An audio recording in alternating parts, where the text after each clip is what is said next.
we are so pleased to welcome Mr. Bruce Hennis.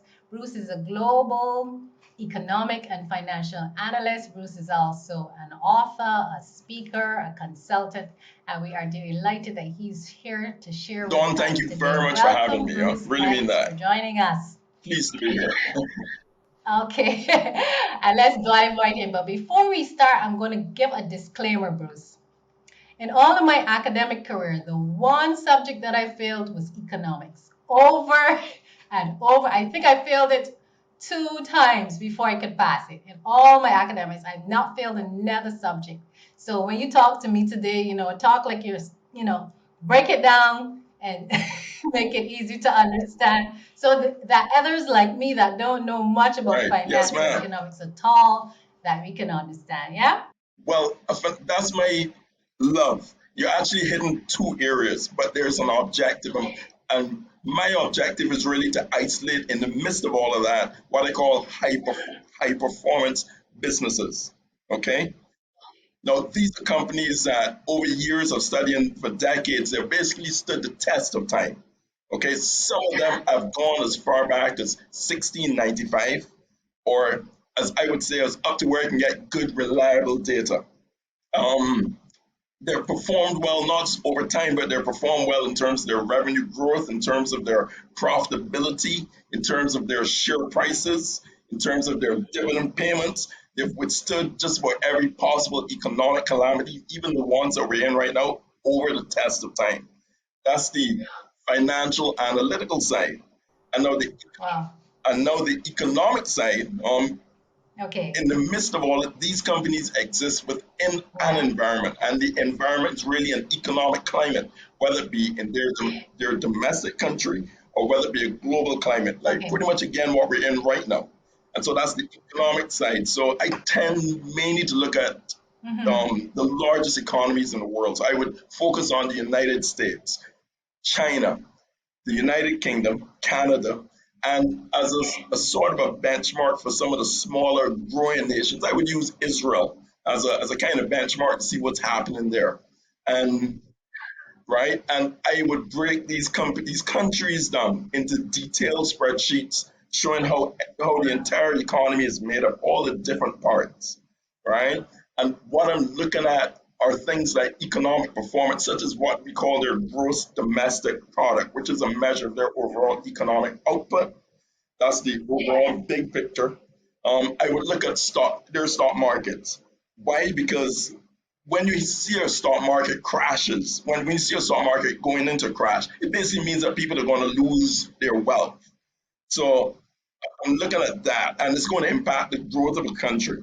I'm going to look at things like unemployment. How are people working? Are they working? What's going on in the larger countries? I'm looking at inflation, oil prices, in this situation, even food prices.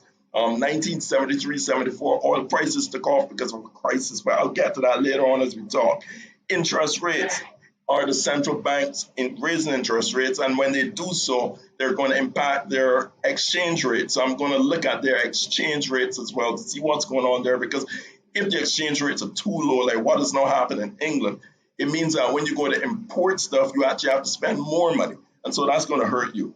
So those are the things I look at, both from a financial perspective and an economic perspective. So everything that involves money around the world, you're looking at it behind the scenes to You understand the got it, whys, the Tom. when, the wheres You got of it. You money got it. and the flow of money. You got it. All right. All right. So what interested you in this Okay, field, I Bruce? I trained. mean, Now what listen made you carefully. You want to said go that into you this? didn't necessarily do well in economics, right? I didn't start off life doing economics. What I did, I started off Yeah. life actually as a computer engineer. I trained in England as a computer engineer, but when I came Okay. back home, I had to learn business because you couldn't eh, have computers existing in a world by themselves. So I started studying business and accounting, and then I went back to the UK, this time Scotland, to study, well, business. But while I was doing that, one of the courses that we had to do, two of the courses, one was finance and the other is economics. And I fell in love with the two of them because they brought out my love of maths and physics. Okay. So, so don't beat yourself up, Don, unless you have a love of maths and physics, all right? Because when I'm seeing symbols, I'm saying, but wait a second, we've done this in engineering. This is engineering maths here, right? And it's actually easier than engineering maths, okay? Um, but engineering maths was really tough. So that prepared me to handle this, right? And so but it also gave me something, the finance and economic. It gave me a chance to pick down things, to go to the depths of things, what I call picking them apart. But then in finding the solution, it gave me a chance as an engineer to be able to build something, which is the solution. And so I shifted my major when I got there and started specializing in finance with economics as, in the background there. And that's it. So I finally found what God had made me to do. God, literally, God made me to do this. Wow, I'm telling you because everybody's not inclined in this area at all. So how long have you been doing this, Bruce? What's your experience? You mentioned that you veered off into it That's right. after your first career Right. As soon as option. I So found how this, I long have you stuck been with doing it. I've this been at this for now? 30 years. Okay? 30 years. No, I spent the first 10 Wow. years, even though I had done the degree. Listen, I did really well. I got a distinction for my master's degree, right? But every day, every night, I was up still trying to find what I would call the holy grail, okay? Of what really worked. And that was the engineering mindset. You're testing things, is this going to work? Is this going to hold? Is this, if I invest in this company, is this going to last? Is it going to give me a good investment? And so I spent 10 years just searching and searching. But the problem was the models I built back then were only what I call short term models. Okay. And then about 20 years ago, I finally found literally, I have to call it the holy grail, the type of investment or business that stands the test of time and produces returns, good returns, and growth, regardless of economic and climate. And so right? And so I found companies, as I said earlier, that were established in the 1700s, institutions, the 1800s and 1900s that are still going today. And these formed the foundation for the work I was doing after that. And these companies, they were all built on identical foundational principles, all of them, right? Principles which I then called in later books I wrote called the seven pillars principles. Right. And so I basically finished two books on them so far, and sort of in the process of writing the third one as well. But they're all based on these guys that follow principles, and that's it. Okay. So that would bring me into our next question is like, what kind of people, what kind of companies Okay. come to you, Bruce, to hire your services? It's 30 years of experience. Right. Who benefits? There are Who can two types of benefit from people, your Don. Um, expertise? One would be you started investors. They're looking for basically Yeah. sound, enduring, high performance companies or high performance um, investments to make.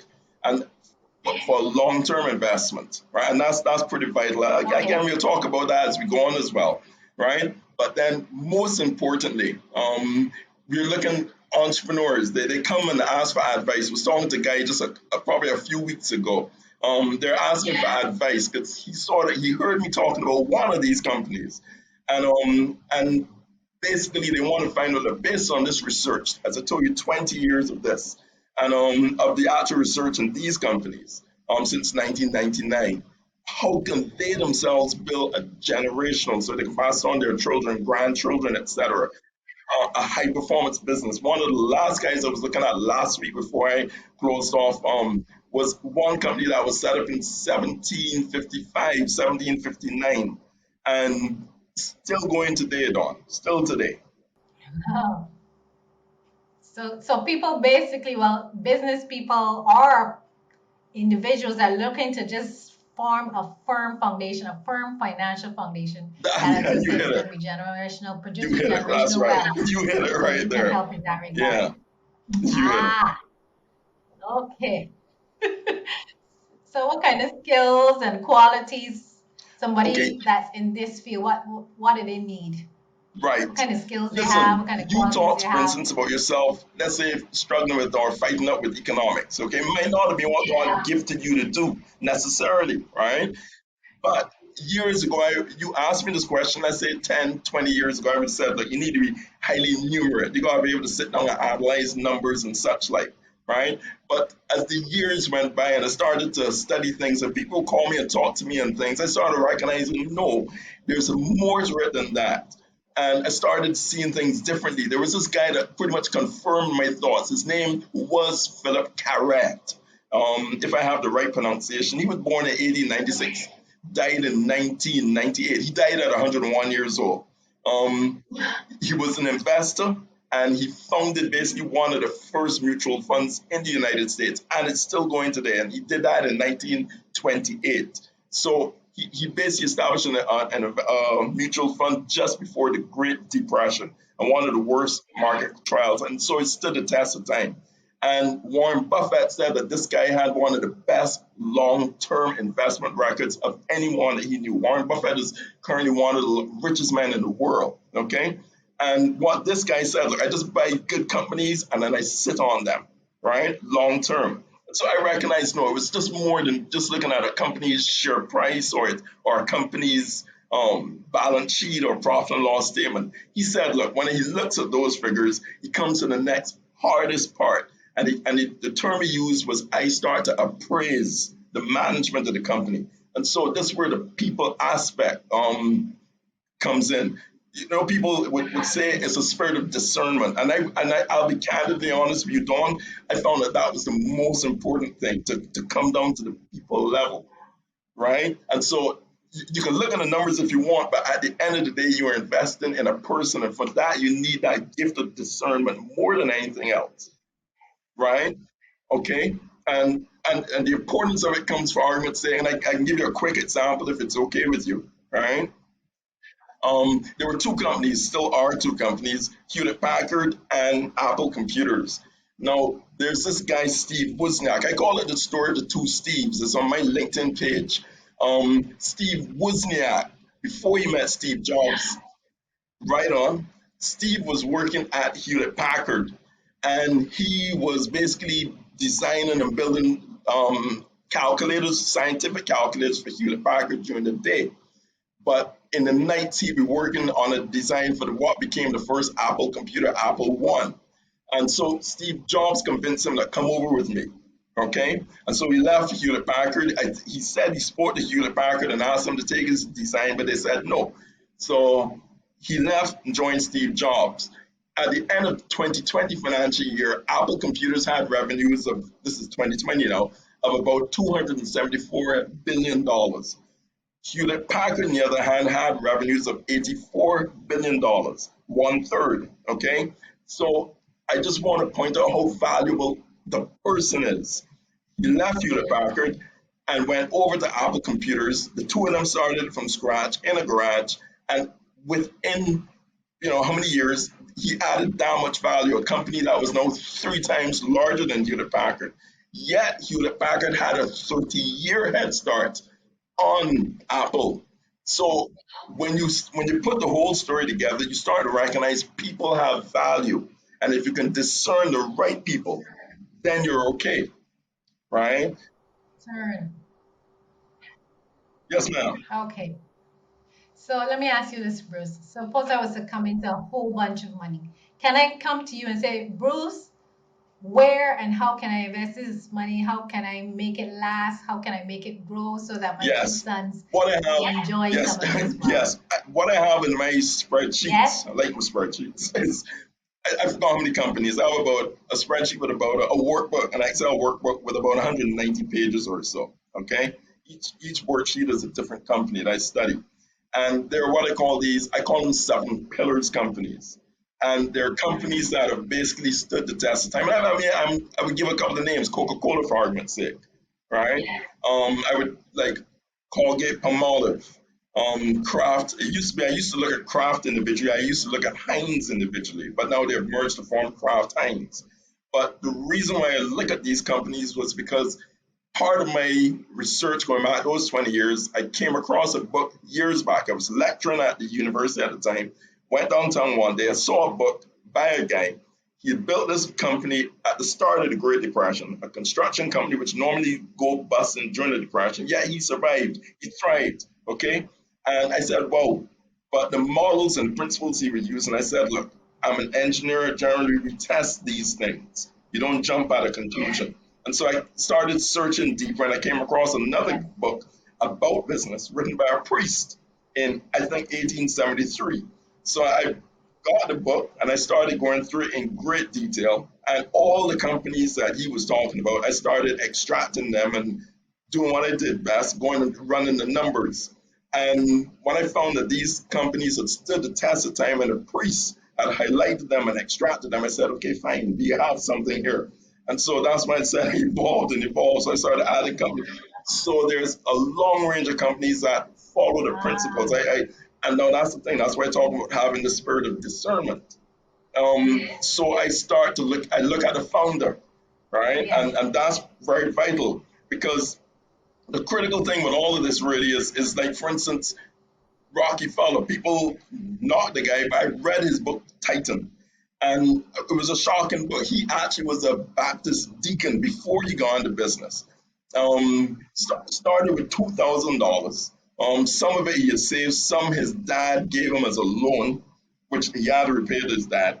And and you go through decades, and by the time you reach a particular point, say 1911, he's controlling about 74% of oil production in the United States.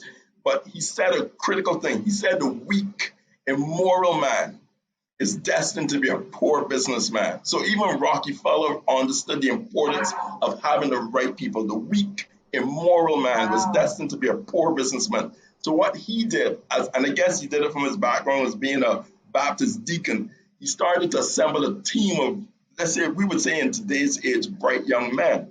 But when you dig deeper, he assembled a certain type of person. So his vice president was a guy named John Archbold, who was the son of a Baptist circuit preacher.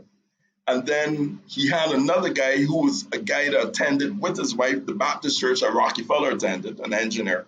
And then he had two other guys, a guy named Flagler. So you might know the name Flagler, perhaps from down in Miami and stuff, right? But he had two guys, Harkness and Flagler. They were half brothers, but their dad was a Presbyterian minister. And so he himself knew that if I assemble these people who have a strong, I wouldn't say a word of religious, but qualities in them because of Okay. their environment, then I know I can build my Yes. business not just Yes. on me, but also around them. And so when you come to 1911, he's now controlling Ah, 74% of U.S. production or U.S. oil production. It says, man, there's a foundation that he laid, starting with the $2,000 that he had had many years ago, to you now being, let's say, one of the first billionaires in U.S. history. So those are the type of companies I would look for. okay. I got you. And you know what to look for. So, which would bring me to my next question. So, how do you keep up with all these changes in the marketplace and in the news and they're affecting the financial and the economic industry? How do you keep up with all of that, Like how you put it, especially in Dawn. these I sort turbulent of keep times the that we're same living in? routine, right? Years ago, I would have been on the news, on CNN, Bloomberg, watching that all day long. But because I learned what to do in Yeah. terms of you're looking for key things. The spreadsheets I have with just the few, and there are few companies. And it's Yes. not just US based companies. I came across one in Jamaica. I came across a good few in England. I've gone across to New Zealand even and found a couple over there, and Africa as well, right? And Zimbabwe, and then in South Africa. There's a very interesting guy over there. So I keep a track in these particular companies because I know the people who are behind these companies and what I call the seven pillars principles that they employ. And so I update their prices, I update their revenues, their Yes. profits, their stock prices, where they're available. Some are private for particular reasons, right? And then the economic data, I Ah, would do, I would update certain key economic variables like the ones I spoke about earlier, for instance, the GDP and the stuff that comes up quarterly, right? But what I then do is I would check the news to see if there's anything else I'm missing. And so when I see a report like last week, Thursday, Friday, where the Bank of England says that we're going to enter one of the longest recessions since records began, I would start to figure out, okay, I would start to go into a little more detail on that to sort of see where we're going. But one thing I would say, when we shut down in 2020 and the whole world had one of its worst drops ever right across the entire world, and I checked the companies I had, they all took a hit. But then when things did turn around, they all recovered. They pretty much went back into profit. But a lot of companies went out. So I know that go ahead, Okay. sorry. So, right, because I was going to ask you about the important issues and the trends in the financial market right now. But you're saying you look at key indicators from key companies as well as news, Right, the information in the news, and then you do them in your spreadsheet and you keep track on, and they kind of give you a right. And pulse of what what's I'm happening in trying the to do economy as is a and then you said it, Don, multiple yes, times. We really are in a time that I have never seen these sort of developments in our own lifetime. And there are multiplicity yeah, of events that are rapidly hitting us. So, like for instance, in the 2008 crisis, you can say, okay, the mortgages went under, right? And so the financial institutions went down. That was particular to 2008. But now we're coming to 2022, and we have we have what I call growing global conflict. And again, I posted all these on my LinkedIn page. We're now basically two-thirds of the world's economies are tied up in what could be potential warfare. Two-thirds of the world's economy by value. We have shifting world economic power. For instance, the gap between China's economy and the U.S. economy, that gap is rapidly getting smaller and smaller. Okay, um, and so China is actually becoming a growing economic force to be reckoned with. All the nations are basically borrowing aggressively just to stay alive. The UK did it, USA has done it. And so the question I now have is the world going, and many people are asking, are we going into a debt bubble as in the world as a whole, right? And for instance, the US, if you take their overall debt owed by them and you divide it by their economic output, their gross domestic product, and so you get this ratio of debt to gross domestic product or debt to GDP ratio.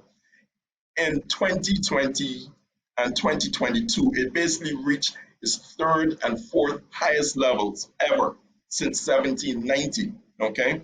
And so and so those are the things I look at. So I say, like, we really are in different times. We talk about inflation, crude oil and wheat. Their prices hit the highest level since 40 years ago, not levels not seen since, well, 2008 and things like that. So in the midst of all that, I start to look at the companies now that I've been studying. I call them seven pillars companies just to make it simple. And from 2019 to 2021, their average profits, I took the average of their profits on 2019 to 2021. That's going through that very rough global shutdown in 2020. Their average profits grew by a factor of 1.75, by a multiple of 1.75. They actually grew, okay? But if I looked at the Fortune 500 now as a whole, their average profits as a whole did not really grow. So these companies that were built on strong foundational principle going back to the 19th century and stuff like that, they're still performing well because of the foundations upon which they're built. Okay? And so I took a look, you go on, ah, right? that, It is, I said that's very interesting. So that it all comes back to, as you were saying, is not just the up and down in the economy and the finances, peaks and that's flows, right. is the foundation that you build your company on, and you build your foundation life on your this pillar based on your values and where you've come from That's right. and discernment, as you're saying, and we build on That's right. that, that we're gonna Exactly, Don. stand the And test of numbers are time. proving it, right? That's why it makes it so Yeah. much easier for me. Okay. Oh, And so I think in terms of yeah. stock market value, when I looked at them to see how they Okay. performed from January 2020, just before the shutdowns began, till June of this year, their stock prices increased in value as a cumulative group by about 46%. It grew by 46%. Okay. The Standard and Poor's 500 index, which measures the value of the US stock market, that, on the other hand, only grew by 20%. So we have these guys growing at 46%, Standard and Poor's growing by 20%. So it goes back to what you just said. The foundations that you build on Mm, is literally, I would have to say, it's like God promising, yes. and He coming through in His promises. I will just keep you, right? And that's it. Yeah. Oh, that is powerful. That is powerful. So, any challenges you would say, Bruce, are facing you as an analyst today, or you just keep flowing What I do is and doing I what keep you've flowing. basically always done? I'm trying to focus in because if not, you find yourself Yeah. going wide on a lot of things, okay? But you're trying to decipher what is going on right now, okay? Yeah. Because it really is one of our most unprecedented times in our Okay. history, okay? And that's what I'm saying.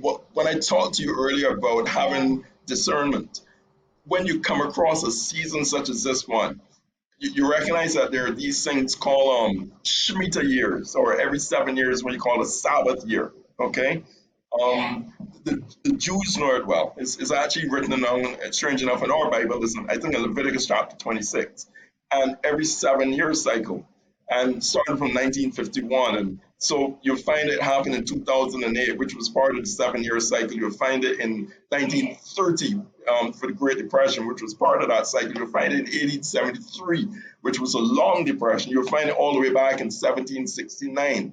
You'll find it in 2015 when the Russian and the Chinese markets crashed. But now you'll find it 7 years later again in 2022, right? So when you come into cycles such as these, you literally, when you see these levels of numbers and calamity, you have to step back and ask yourself, literally, God, what are you saying to us in this time? What are you doing? What's the outcome here? Right? Your analytics. So We where are we in the got out of cycle a now, Shemitah. Bruce? Okay. Right. It was a 2021 to 2022. It finished Okay. in September of this year. Right. But okay.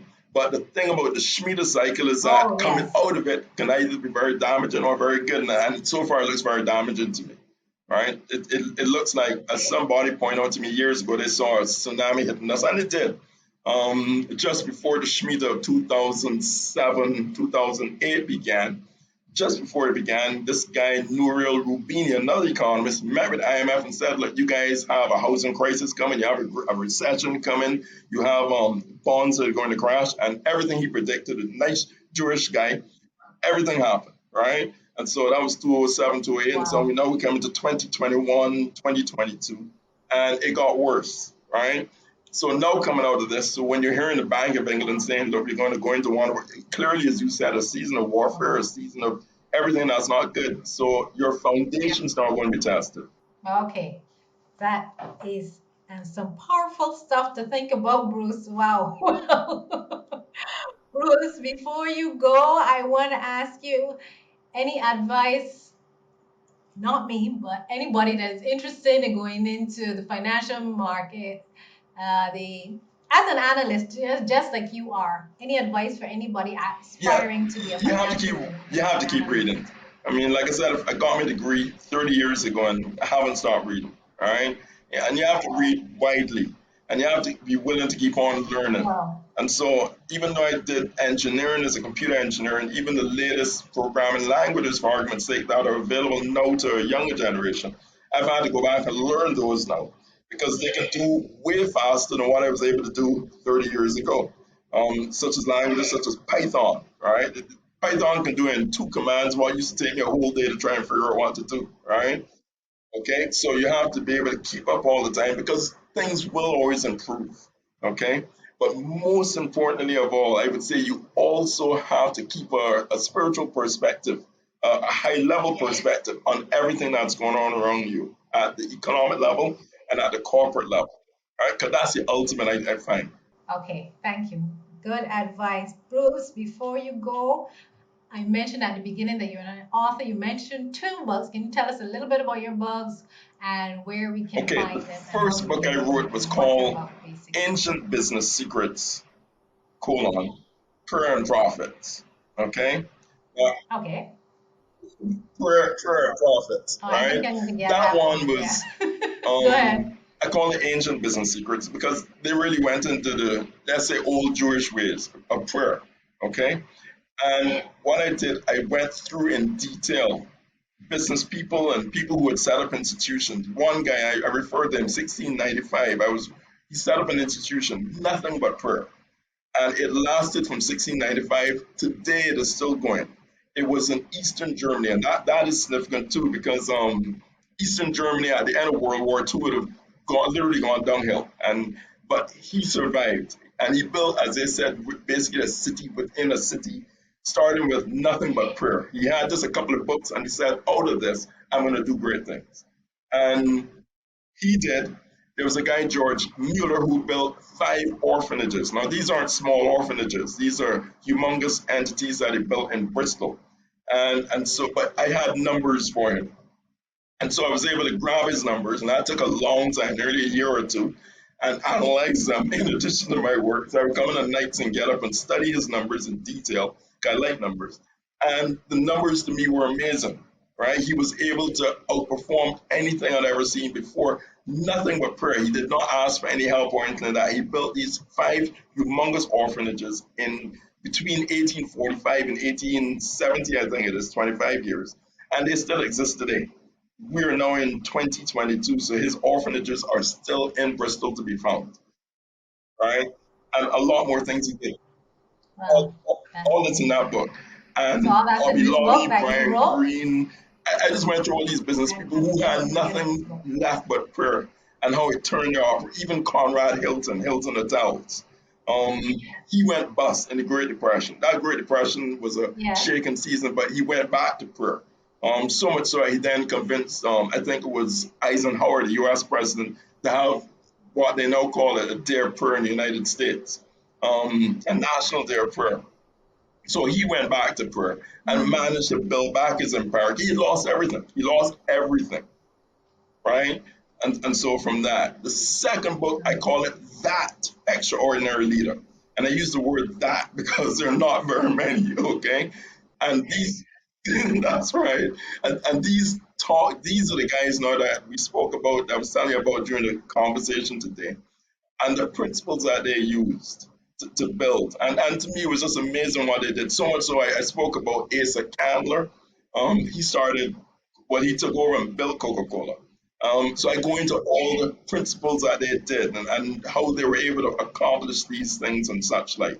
I talked about craft. I believe there's a guy, Robert Letourneau, in there who started the construction company at the beginning of the Great Depression. It went bust, and yeah, he managed to turn it around in the middle of the Great Depression and go on to grow a massive enterprise. He started with no money. He was in debt when he started, and it has gone on to the day. It outlived him, right? And so these are the guys that look at in detail. So they sound like very timely books to me, Bruce, because coming out of what we are coming out of, we need as much encouragement as we can get. We need to know how to bounce back. We need to know how to start, if we're starting back, how we can start back on the right foundation. That's And right. that They're seems to the be yeah, what is in these two and books they that you form the have. basis of, let's say, the Yeah. investment strategy I use because.